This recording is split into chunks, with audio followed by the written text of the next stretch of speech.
this fight is about something so much bigger than even like guns or common sense gun reform in this country. I mean, this is a basic democratic question, and understandably and thankfully, I think this has gotten a decent amount of coverage. I think it deserves a lot more, because for all the crying that we're going to get about the Trump prosecution that's going on, this is probably one of the most clear examples of a direct threat to democracy. I mean, I don't know, I don't need to put all these things on a hierarchy, but like even more in some ways than some of the gerrymandering or all these other kinds of things, like straight up expelling members of the House of Tennessee, I think is a real true travesty.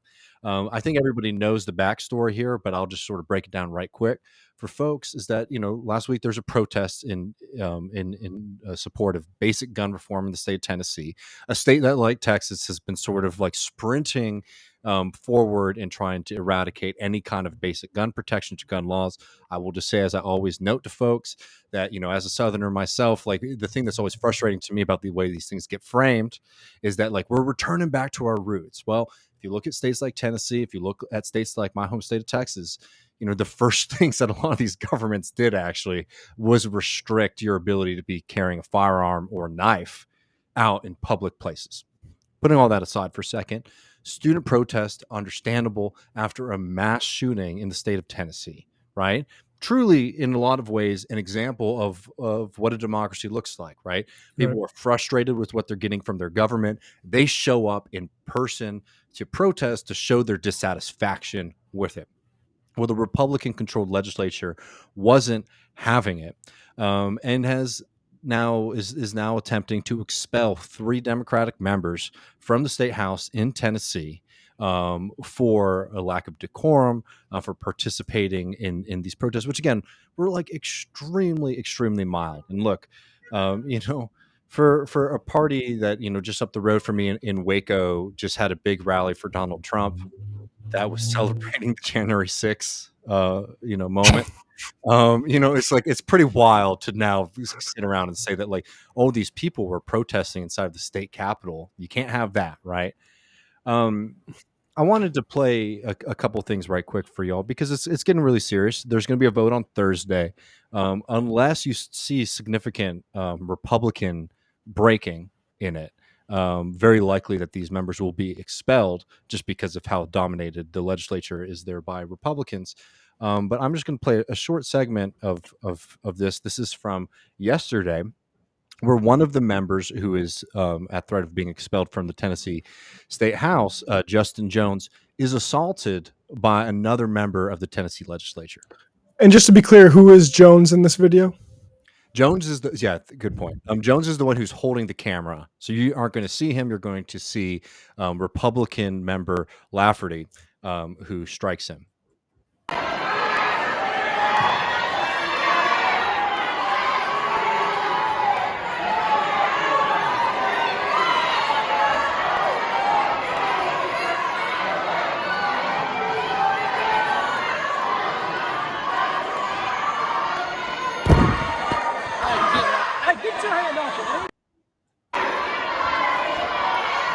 Sorry.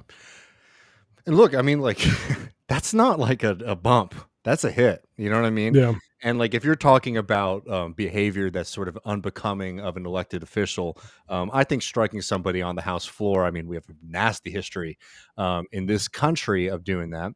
And like the focus on these 3 representatives is ridiculous, as people have rightfully pointed out time and time again. There are members of the House right now who have assaulted teenagers who didn't face this kind of pushback from the State House. Lafferty, it's his opinion, but should also be noted, is somebody who has gone on record as saying that the 3/5 compromise was actually an attempt to slow roll slavery, right? Which is like the height of revision, right? Like, what can we say here other than just sort of putting the facts out? This is a direct threat to democracy. We're talking about 210,000 Tennesseans who the Republicans in government are basically saying, we're going to wipe the slate clean. Y'all don't get representatives of your own choosing, right? because we have a majority in the state house, right?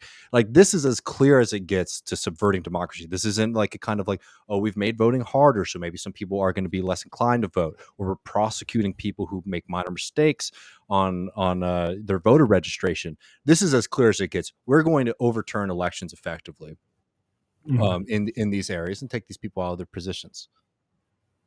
Yeah, and we're going to get to Keith in a second, but I mean the similar things going on with Wisconsin. Finally, I mean you see the results of Scott Walker 10 years ago, basically taking over the state, attacking unions and gerrymandering to the point where they often have more cumulative votes and huge margins. The Democrats do, and still lose to Republicans, never really controlling those legislatures. But you have a situation where they could vote for the Supreme Court to be 4-3 Democrat, even though it's like not they don't say Democrat or Republican. We all know which way they are. And then you have another simultaneously a state Senate race, and the Republicans say if we win that, we'll get a 2/3 majority in the Senate, and we'll probably just impeach one of your Supreme Court justices anyway. Like this is more troubling than a president getting arraigned on indictment to me. And I think.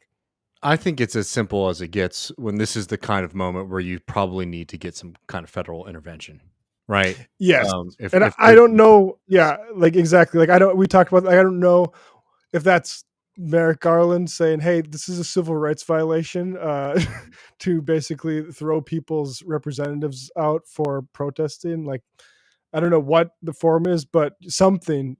Brandon would be Joe Brandon would be nice. And before, I mean, we'll be covering this, so the vote will be on Thursday. I'm doing a Griscom stream on Thursday, so I'll talk about that amongst other things. Um, I do just have to throw this up here because it wouldn't be left reckoning if we didn't make this point. Because anytime something like this happens, you of course get all these anti-Southern takes from people in the media. Soledad O'Brien being the embodiment of it this week, saying, "Tennessee people, why do you elect these ignorant people?" And again, like we're talking about a significant portion, just like in every state, of people who aren't Republicans, who are straight up having their right to be represented by whom they choose being threatened. And there is like a very clear attempt to subvert that. I think Afton Ben on Twitter really like highlighted this well.